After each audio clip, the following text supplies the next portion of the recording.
যে ছেলের দুটোর মাতি নেছে, সে দুটো কান্দাকাটি করছে, কান্দাকাটি করলে কেউ জিজ্ঞাসা করলে এই চুপ, লাঠি ভরে দেবো, বিভিন্ন মোটামুটি এই অবস্থায় এর আমরা আটক করছি।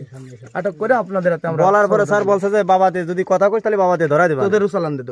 আমরা কিন্তু ডিবি। আর ফরিদপুরের মধুখালীতে ডিবি পুলিশের পরিচয়ে প্রতারণার অভিযোগে এক যুবককে ইয়াবা ট্যাবলেট সহ গ্রেপ্তার করেছে মধুখালী থানা পুলিশ। এ সময় তার কাছ থেকে মাদক পরিবহনে ব্যবহৃত একটি মোটরসাইকেল জব্দ করা হয়।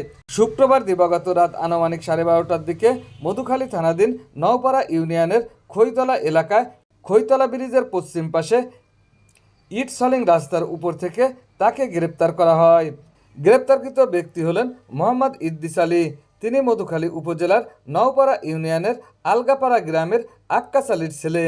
থানা সূত্রে জানা যায়, অফিসার ইনচার্জ ফকির তাইজুর রহমানের নির্দেশনায় এসআই মাসুদ রানা সঙ্গীয় ভোরসহ স্থানীয় লোকজনের সহায়তায় ডিবি পুলিশ পরিচয় দিয়া ওই যুবককে আটক করা হয়। তল্লাশি চালিয়ে তার দখলে থাকা 34 পিস ইয়াবা ট্যাবলেট উদ্ধার করা হয়। এছাড়াও মাদক পরিবহনে ব্যবহৃত একটি মোটরসাইকেল জব্দ করা হয়। এ ঘটনায় মধুখালী থানায় মাদকদ্রব্য নিয়ন্ত্রণ আইনে মামলা দায়ের করা হয়েছে। পরবর্তীতে গ্রেপ্তারকৃত আসামিকে আদালতের মাধ্যমে জেল হাজতে প্রেরণ করা হয়েছে। শুকতারা টিভি 24, সকল খবর সবার আগে।